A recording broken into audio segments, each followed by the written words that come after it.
Mga katropa, alam mo ba na ang DWDD 1134 kHz AFP radio ay ang opisyal na radio station ng sandatahang lakas ng Pilipinas na binubuo ng Army, Navy at Air Force na siyang maghahatid sa inyo ng mga balita mula sa ating Armed Forces at iba pang impormasyon. Mga katropa, hanapin at ilike kami sa Facebook, Twitter at YouTube. DWDD AFP Radio, ang boses ng Kawal Pilipino.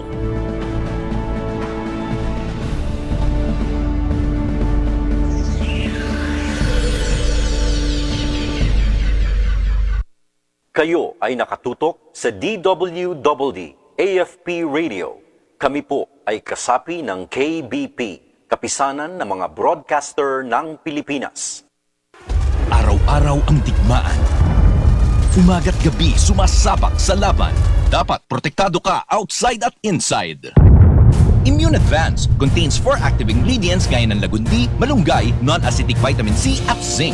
Tulong pampatibay resistensya para tulong proteksyon. Isama pa ang proper diet at exercise. Para katawan ay handa, Immune Advance helps support a healthy immune system. Immune Advance ang sandata. No approved therapeutic claims. Ang Immune Advance ay hindi gamot at hindi dapat gamiting panggamot sa anumang uri ng sakit. Available in Shopee, Lazada, and other leading drug stores.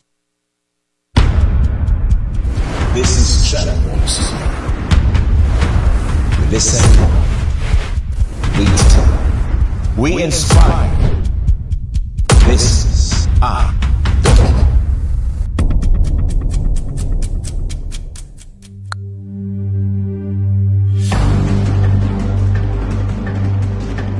the NTF-LCOC or the EO number 70 makes our job much easier because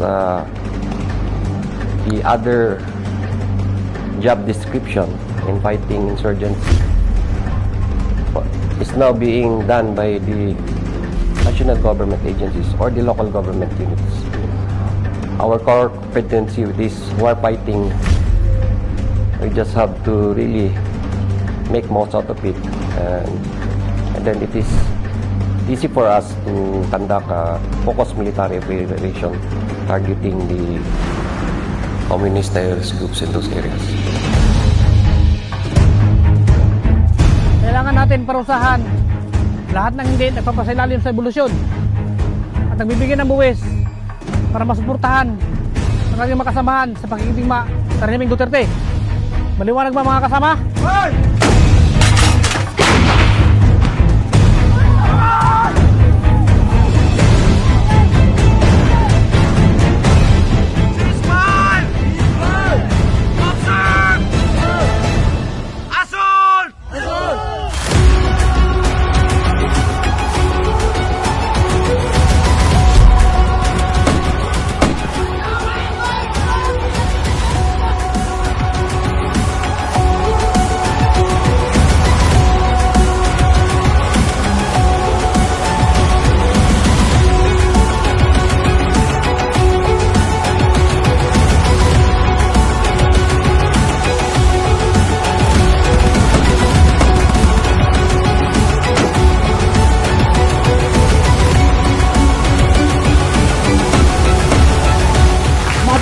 ang Partido Komunista sa Pilipinas.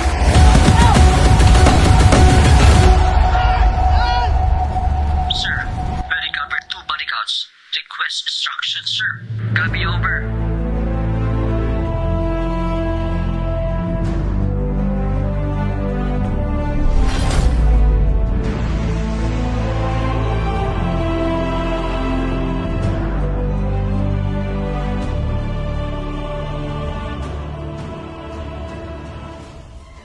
This is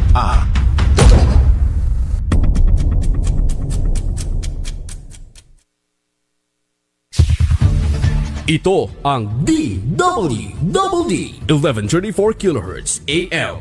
Balita, impormasyon at musika. Ito ang DWDD AFP Radio. Boses ng Kawal Pilipino.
Isang magandang Martes mga kamanggagawa. Welcome po sa isa na namang edisyon ng Dole sa AFP Radio. Ako po si Carla San Diego Malaban.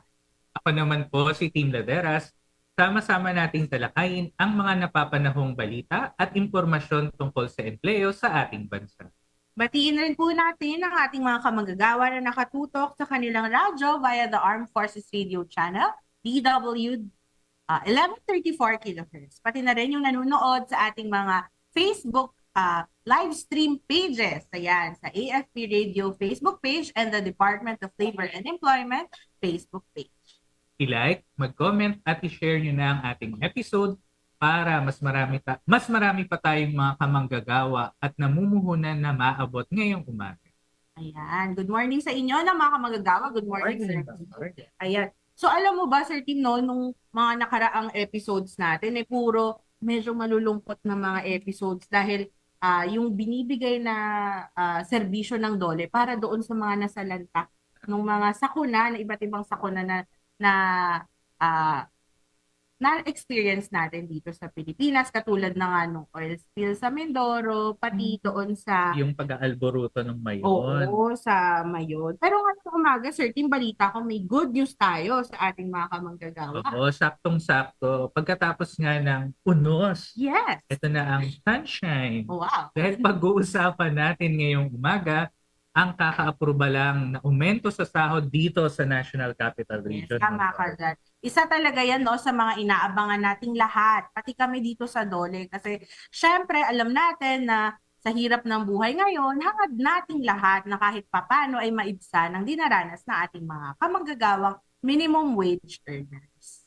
At kung magkano, sino-sino ang mga kasama sa naaprubahang aumento at kung kailan ito magiging epektibo, yan ang pag-uusapan natin kasama ang Regional Director ng DOLE National Capital Region, Attorney Sara Buena S. Mirasol. Yes, abangan niyo po yan mga kamanggagawa. Pero bago tayo dumako dyan, good news muna tayo. DOLE nagsagawa ng tupad monitoring sa Cordon Isabela. Sa 2 araw na pagsubaybay sa programang Tulong Panghanap Buhay sa ating disadvantaged displaced workers o tupad sa bayan ng Cordon, lalawigan ng Isabela, ay makikita ang pagsunod ng mga benepisyaryo sa mga guidelines o patnubay na itinakda ng programa.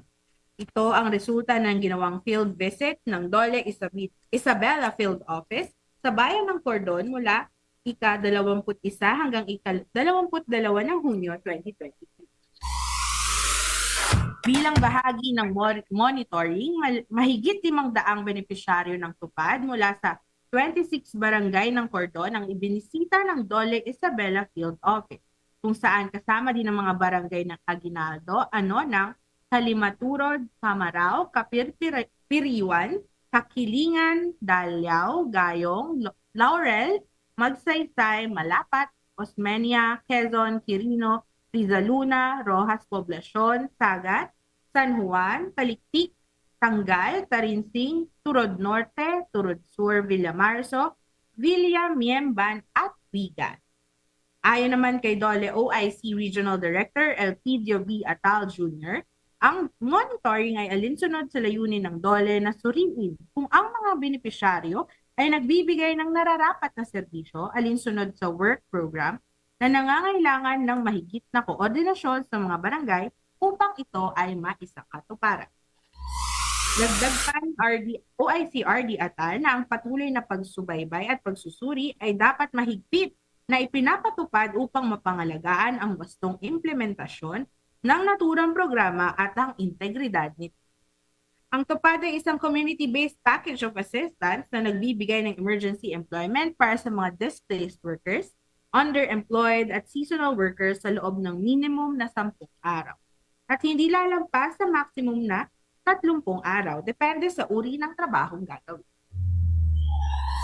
Ang pagbabayad ng sahod ng mga benepisyaryo nito ay sinasagawa sa pamamagitan ng money remittance service providers upang matiyak ang standard application sa lahat ng rehiyon sa mga tuntunin ng pamamaraan at service fee costs. Sa mga pagkakataong isang accredited co-partner ay kasama sa pagpapatupad sa programa, ang naturang accredited co-partner partner kabilang ng mga lokal na pamahalaan ay dapat magbigay daan sa pagbabayad ng sahod ng mga benepisyaryo ng tupad gamit ang itinakdang payroll na may kinatawan o mga kinatawan mula sa Dole Regional Office, Provincial Office o Field Office. Ang nasabing monitoring ay ginanap sa pakikipagtulungan ng Dole Isabela Provincial Office sa lokal na pamahalaan ng Cordon sa pangunguna ni Mayor Lynn Zuniega, Vice Mayor Abigail Sable at Public Employment Service Officer Manager Jonathan Ramos sa tulong ni John Mark Narag, Tupad Coordinator. Good news naman tayo mula sa Central Visayas. 169 na mga bata na kinabang sa Project Angel 3 sa Negros Oriental. May kabuuang 152 mga mag-aaral mula sa Manugtong Elementary School at 17 na na-profile ng mga child laborer sa bayan ng Ayungon ang tumanggap ng ilang regalo mula sa Project Angel 3 ng Dole sa pagdiriwang ng 2023 World Day Against Child Labor. Bawat bata ay nakatanggap ng green na backpack na may lamang mga school supplies, hygiene kits at isa pang hygiene necessity. Mula sa Department of Labor and Employment, Negros Oriental Field Office at mga mapagkawang gawa ng mga partners, ang taunang gift-giving activity ay naglalayong lumikha ng network ng mga kakapagtaguyod ng Child Welfare Program para ipagkaloob ang mga kahilingan ng mga bata at matiyak na gawing prioridad ang kanilang edukasyon, kalusugan at kapakanan. Ito ay kasunod ng tagumpay ng Bai City Project Angel 3 na naganap ilang araw bago ang pagdiriwang ng 2023 World Day Against Child Labor, kung saan isa sa mga regular na sponsor ng proyekto ay ang mag-asawang Ruby at Marlon Gamboa ng Ruby Farm sa Paniki, Tarlac na sumusuporta dito simula pa noong 2016. Ang naturang proyekto ay isang paraan ng mga Gamboa upang ibalik sa komunidad kung saan nagmumula ang mga migratory sugar farm workers o sakada na nagtatrabaho sa Ruby Farms tulad ng Barangay Manugtong.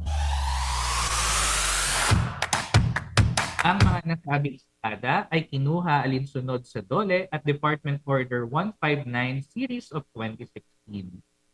Ayon kay Dole Negros Oriental Field Office OIC Maria Teresa Tantiamco, ang bayan ng Ayungon ay ikatlo sa may pinakamataas na insidente ng child labor base sa 2022 profiling ng naturang field office.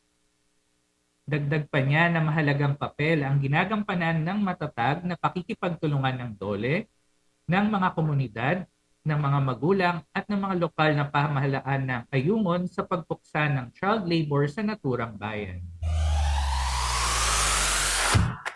Nagpasalamat ang isang magulang ng child laborer na si Rosita Timone at inilarawan nito ang aktibidad na hulog ng langit.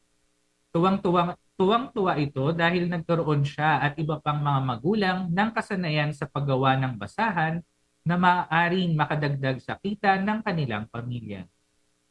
Bukod pa rito, masaya rin niyang ibinalita na nag-aaral na ngayon ang kanyang anak.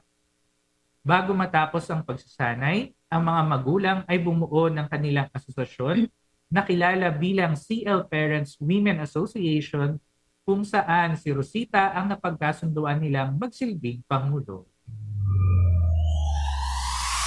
Kabilang sa iba pang mga tampok sa aktibidad ang mga libreng gupit sa mga bata mula sa Philippine National Police, mascot ng isang food chain, mga masasayang palaro at papremyo, at isang pagtatanghal mula sa isang mahusay na salamangkero na lubos na ikinasiya ng parehong mga bata at kanilang mga magulang. Katuwang din ang Little Children of the Philippines, Barangay Manugtong at iba pang pribadong sectors sa nasabing aktibidad. Dako naman tayo sa Davao Region.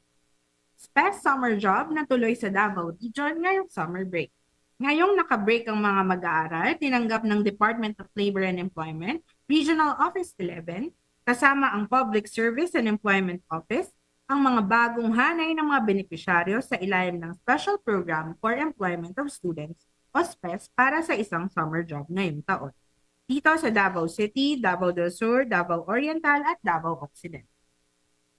529 na mga benepisyaryo ng SPES ang ilalagay sa mga establishmento na lalahok sa programa, kung saan kukuha ang mga ito ng benepisyaryong hindi bababa sa 10 katao.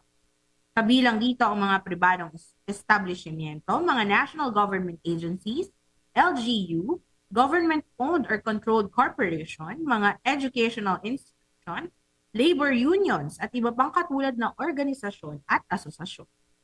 Sa kabuuang bilang ng mga benepisyaryo, 488 dito ang estudyante at 41 naman ang out-of-school youth. Ang mga benepisyaryo ng SPES ay may karapatang makatanggap ng daily minimum wage rate sa Davao Region na umaabot ng 443 pesos kung saan ang mga employer ay dapat magbayad sa estudyante ng 60% ng naaangkop na minimum wage o hiring rate, habang ang natitirang 40% ay babayaran naman ng dole.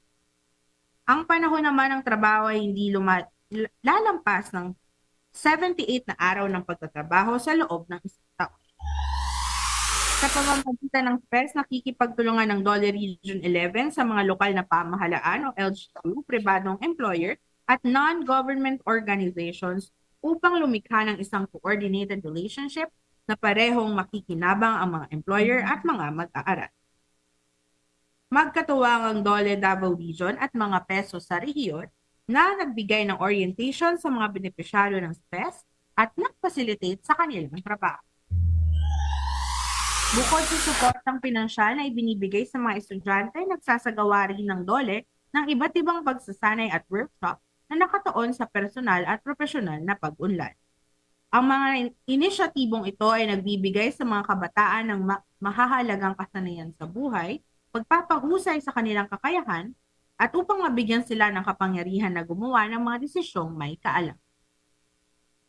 Ayon kay Dole Davao Regional Director Attorney Randolph Pensoy, sa pagsulong nananatiling determinado ang kanyang tanggapan na palawakin ng reach, gayon din ang epekto ng programang SPES kasabay ng pagtutulungan ng iba't ibang mga stakeholders. Sa patuloy na paglikha ng mas maraming oportunidad sa trabaho at pagtataguyod ng kapaligiran na kaaya-aya sa paglaki ng mga kabataan, tiwala umano ang Dole Region 11 sa pagbuo ng mas magandang kinabukasan para sa rehiyon ng Davao.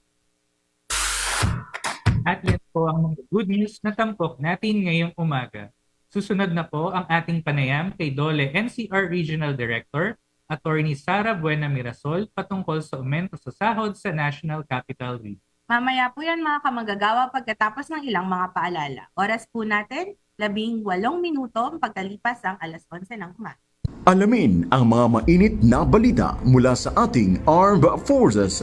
Tumutok sa 1134 kHz AM sa inyong mga radyo at manood online. I-like at i-share ang AFP Radio DWWD Facebook page. Ito ang DWWD Armed Forces Radio, ang boses ng Kawal Pilipino. Kayo ay nakatutok sa DWWD AFP Radio. Kami po ay kasapi ng KBP, Kapisanan ng mga Broadcaster ng Pilipinas. Araw-araw ang digmaan. Umaga't gabi sumasabak sa laban. Dapat protektado ka outside at inside.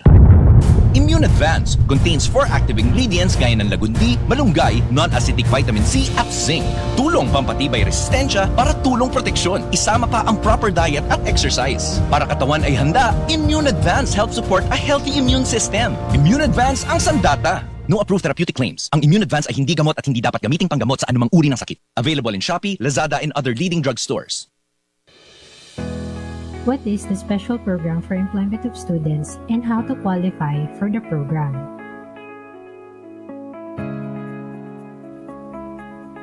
More commonly known as SPES, it is one of the youth employment bridging programs of the Department of Labor and Employment.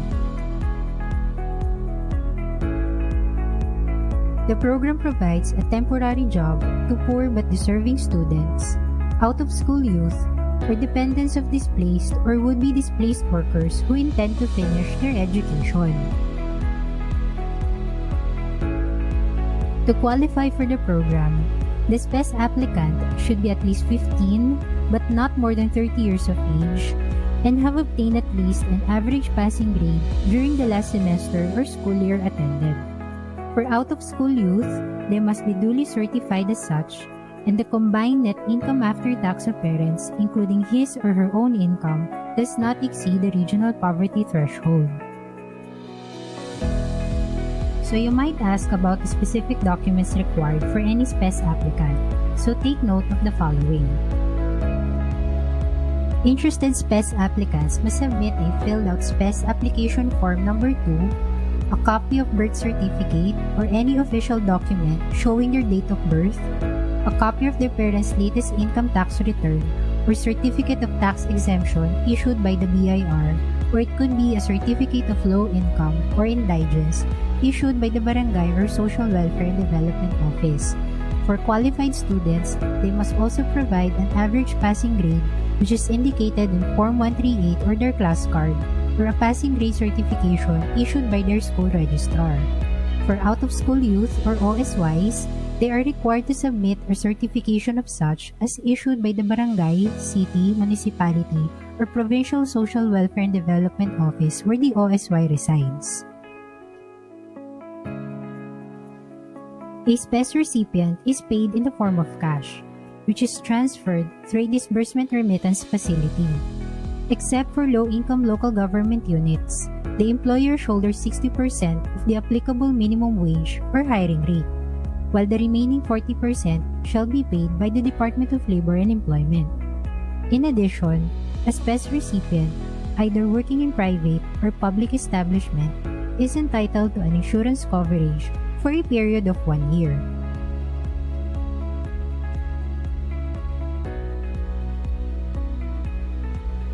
Interested SPES applicants may contact the nearest Public Employment Service Office or DOLE Regional or Field Office in your area for further assistance and guidance.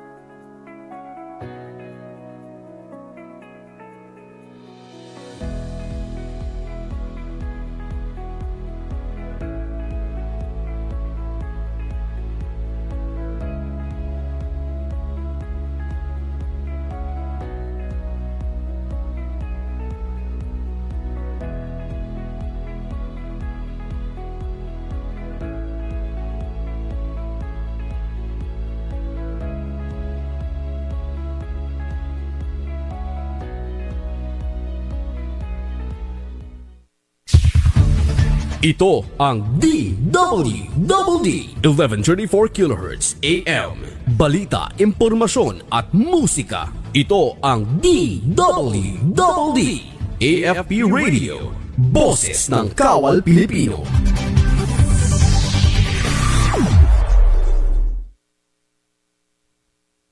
Nakatutok pa rin kayo sa DOLE sa AFP Radio. Hindi pa pala tapos ang good news natin, no, Sir T? Dahil ngayon ngang umaga ay pag-uusapan din natin ang kaka-approve lang na aumento sa sahod sa National Capital Region. At makakasama nga natin ngayong umaga si DOLE NCR Regional Director, Attorney Sara Buena Mirasol. RD, magandang umaga. Good morning team at good po. morning Carla. Good morning po, RD Bambi. Ayan, pag-uusapan natin, RD, no, yung isa pang good news natin sa ating mga kamanggagawa, particular na po dito sa National Capital Region. Ayan, RD Bambi, first question po namin. Noong nakaraang linggo po, inaprubahan na po yung ng Regional Tripartite Wages and Productivity Board ang pinakabagong aumento sa sahod dito sa NCR. Magkano nga po ulit, RD, i-share naman po natin sa ating mga kamanggagawa itong karagdagan na arawang sahod ng mga minimum wage earners dito sa Metro Manila. At kailan po kaya ito, RD, magiging epektibo? Unang-una ang ating increase po sa minimum wage ay 40 pesos, no? Ito ay para sa non-agriculture from 570. The last time na ang current before the effectivity of this new wage order ay 570. So nag-increase po tayo ng aumento ng sa minimum wage ng 40 pesos. So ngayon ay magiging 610 na for the non-agriculture, at yung for the agriculture sector sa service and retail establishments employing 15 or less workers, at ang manufacturing establishments regularly employing less than 10 workers ay magiging 573 na. 610 and 570. Ayan, so may 573 yung non-agriculture. RD, magkakaroon po ba ng tranches o installment itong pagpapatupad ng bagong aumento sa sahod? Katulad po nung nangyari nung nakaraang wage increase last year, at kung sakali pong by tranches ito, ilang bigayan po ba yung nakatakdang gawin para dito? Para sa NCR po, wala ho kaming tranches. Bale, yung aumento po ay sa basic pay. So, kaagad-agad itong magiging effective, no? After ng publication, nag-publish po kami ng new wage order noong June 30, at ang bagong new wage order ay magiging effective July 16, 2023. Simula July 16, RD, 610 na for non-agricultural workers and 573 for the agricultural. So RD, tanong din po namin, gaano naman po kaya karaming minimum wage earners yung magiging apektado o makikinabang po dito sa bagong minimum wage na ito, RD? According to our data, no, ang magbe-benefit po ng new wage increase ay around 1.1 million minimum wage earners in NCR. At of course, hindi lamang po ito. So around 1.5 million full-time wage and salary workers. At possibly dun ho makikinabang ho because of wage distortions, because nag-increase po tayo sa minimum wage, no? Yung mga minimum wage earners, baka lumalapit po ito sa next na wage scale po ng mga manggagawa. So magkakaroon po possibly ng wage distortions, at kailangan din ho mag-adjust yung mga ibang nakakatanggap ng sahod na malapit po sa minimum wage. So i-clarify lang ulit natin, no, RD, bukod sa minimum wage earners, magbe-benepisyo rin dito sa bagong aumento natin yung mga full-time wage at salary workers dahil po sa wage distortion. Yes, yes. Iba-iba yung level nila eh. So kung tataas ng ating mga minimum wage earners, yung mga above minimum wage, ayan. So taas din kayo para maiwasan natin yung wage distortion. So lahat happy. Totoo yan. Ayan, so RD, lagi pong itinatanong to, no, tuwing meron tayong wage increase, laging tinatanong, ano po ba yung ating isinasaalang-alang tuwing nagkakaroon tayo ng pagtaas ng aumento sa sahod? Ano po yung isinasaalang-alang ng ating Wage and Productivity Board? Share naman natin sa kanila, RD. Of course, bago ikwento ko lang yung history ng paano naging basehan din ng ating wage increase. Of course, may mga wage petitions po tayo ng mga iba't ibang grupo, labor organizations, at ang basehan nila is because nag-i-increase po ang mga presyo ng bilihin, kaya po sila naghain ng mga petisyon. At ito nga po ay naging aming basehan, yung inflation, para magkaroon ho tayo ng increase ng minimum wage. And by a vote of 5 favoring the increase of 40 pesos as against 1 or lone dissent by the labor rep, so isa lang po yung hindi nag-agree doon sa aumento, ito yung labor organization, which is understandable naman po kasi gusto nila mas mataas na increase sa minimum wage, kaya naman po sila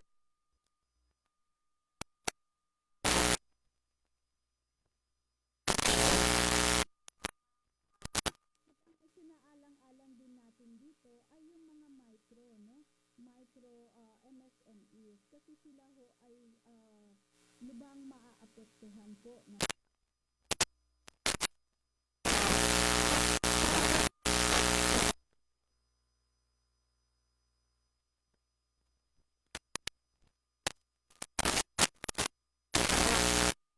sa ating wage order para po pwede po sila mag-apply for exemption. At hindi lamang po ito na nakalaan sa minimum wage order, pati ho meron din ho exemption from the minimum wage ay ito po yung barangay micro business enterprises na pwede ho mag-apply ang ating mga negosyo, no, para ma-exempt po sa minimum wage. Sa DTI naman po ito ina-apply. Yes, opo, kasi RD, no, yung ating mga maliliit na mga business, talagang mahihirapan din sila kung ipapatupad nila itong comment. Yung lahat ng kanilang mga workers idadagdagan ng sahod dahil syempre galing din yun sa income ng kanilang maliliit na mga business o negosyo.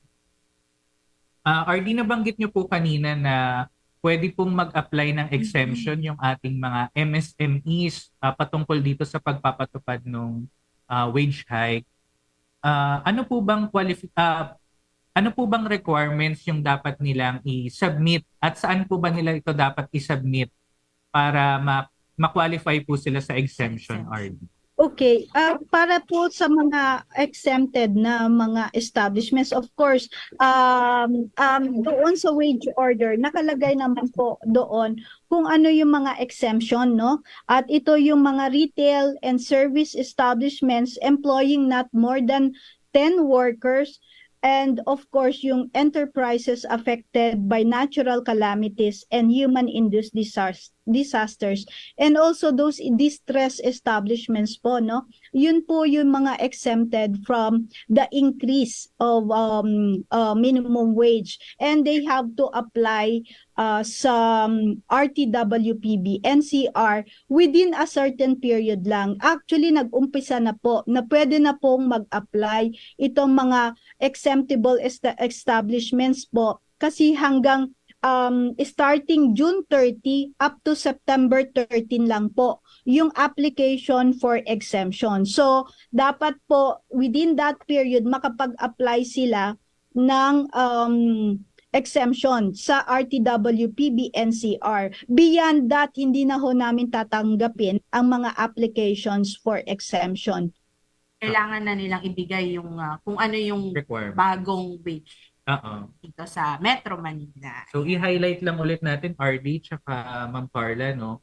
From June 30 hanggang September 13 lang tatanggap ang RTWPB NCR ng mga requests for exemption, especially for our retail and service establishments employing less than 10 employees. Less than 10, yes. So, saka yung nasabi ni RD, mga barangay micro-business enterprise.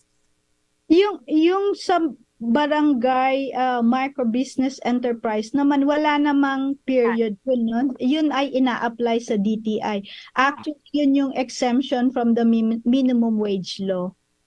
So, kasama na yan pala. Sa DTI naman, kapag kayo ay barangay micro-business enterprise. Ayan. RD, nung nakaraan po nating wage increase, kasama po yung mga kasambahay natin dito sa Metro Manila. Ngayon po ba, RD, ay may inaasahan po ba na aumento sa sahod yung ating mga kasambahay?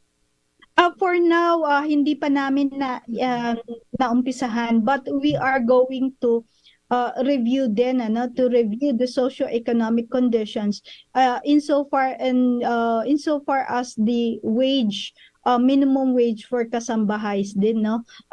Yan din ay pagkatapos lang naman nitong inuna kasi natin itong minimum wage for the private sector, at titingnan din po natin yung meron din na kami, magkakaroon na rin kami ng review for the kasambahays din. Sana next na din sila, no? Yan din ang ating abangan yan ng ating abangan ng ating mga kasambahay. RD, kung may mga katanungan po yung ating mga kamanggagawa o kahit yung mga employers natin patungkol dito sa pinakabagong aumento sa sahod o sa programang hatid po ng inyong regional office, paano at saan po nila kayo maaaring matawagan o mapuntahan? Okay, for pag may mga issues and concerns regarding the new minimum wage order, pwede po sa RTWPB NCR, pwede hong mag-email sa atin, no? wage underscore NCR at yahoo.com.ph, or dito rin po naman, pwede rin ho naman dito sa DOLE NCR, pwede po silang kung may mga issues and concerns po sila, then we can also answer or reply as to their concerns. Gusto ko lang hong idagdag, no, magkakaroon din ho kami magka-conduct din kami ng orientation on the new minimum wage orders para sa mga MSMEs po. Iimbitahan po namin sila para ho malaman nila kung anong pwede nilang gawin, at kung meron ding wage distortions, kasama na rin ho yun sa pag-conduct namin para sa mga MSMEs. Meron ho kami ang DOLE NCR, meron din ho tayong programang Technical Advisory Visit na ang layunin nito ay to assist the micro establishments po, no. Ito po ay bagong programa ng DOLE para po mag-conduct ng technical and advisory visit. Wala na hong inspection itong mga micro establishments, at dito po natin dadalhin at iimbitahan din natin ang board sec ng RTW-PB NCR para po mag-lecture or mag-orient po sa new minimum wage order, as well as wage distortions and other training modules, para ma-assist po natin, matulungan po natin ang micro establishments. So, isasabay na po natin, RD, dun sa TAF yung ating orientation para sa mga MSMEs. Ayan. So, RD, ngayon po ay binibigay na po namin sa inyo yung pagkakataon. Kung meron pa po kayong nais sabihin sa ating mga kamanggagawa, pati na rin po sa mga namumuhunan dito sa National Capital Region. Go ahead, RD.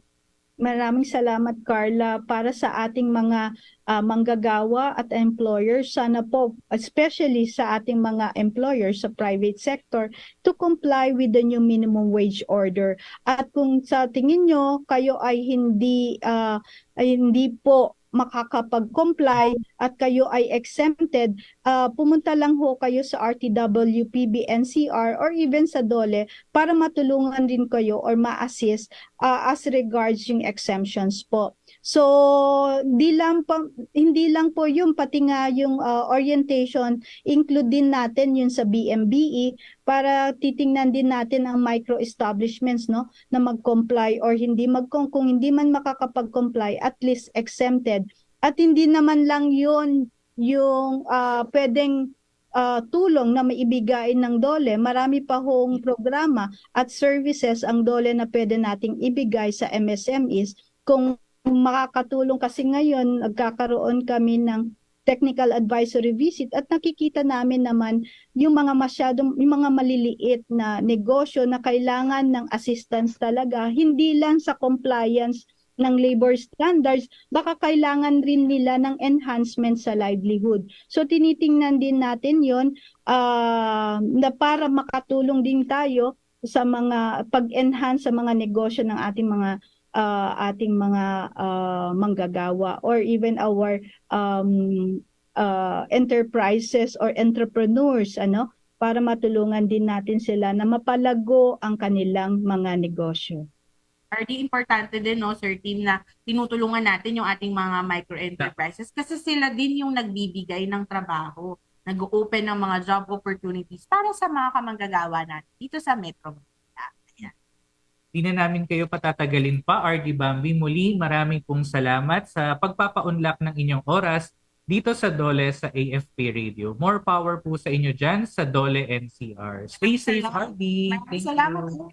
Maraming salamat po at magandang umaga sa inyong lahat.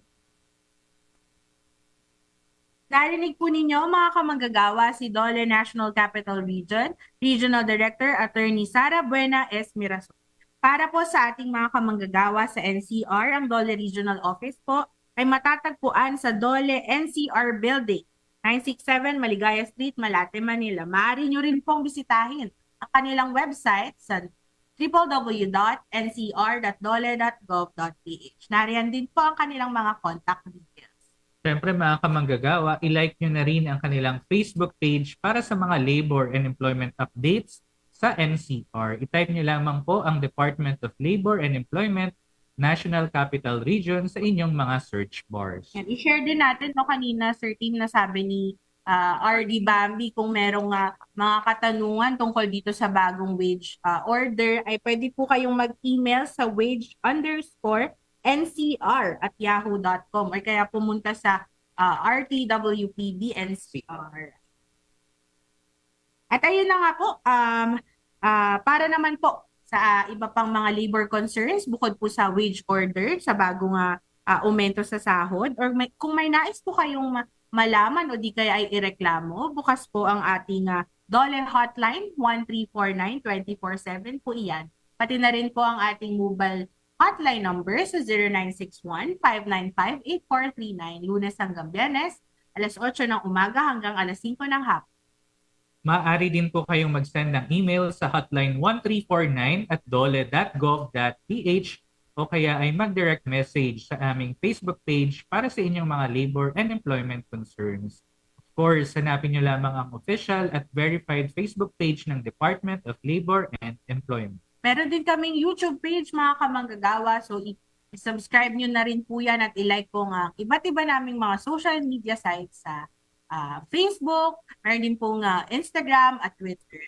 Hanapin nyo lang po ang DOLE_gov. At isa na naman pong episode ng ating napagsamahan, mga kamanggagawa. Sa susunod na Martes, isa na namang programa ng DOLE ang ating tatalakayin dito pa rin sa Armed Forces Radio, DWDD 1134 kHz at DOLE official Facebook page. Siyempre, bago tayo magpaalam, binabati natin ng happy birthday ang ating kasamahan dito sa IPS. Ma'am Jobel, happy birthday. Again, Ating staff. sa ngalan ng aming mga kasamahan dito sa IPS at sa tulong ng AFP, ako pong muli si Team Laderas. Ako naman po, Carla San Diego Malabanan. Samahan niyo po kami ulit sa susunod na Martes para pa sa ibang mga programa at serbisyo na hatid ng DOLE sa bawat manggagawang Pilipino. Dito lang po yan sa DOLE sa AFP Radio. Oras po natin, 42 minuto makalipas sa alas 11 ng umaga.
Kayo ay nakatutok sa DWDD AFP Radio. Kami po ay kasapi ng KBP, Kapisanan ng mga Broadcaster ng Pilipinas.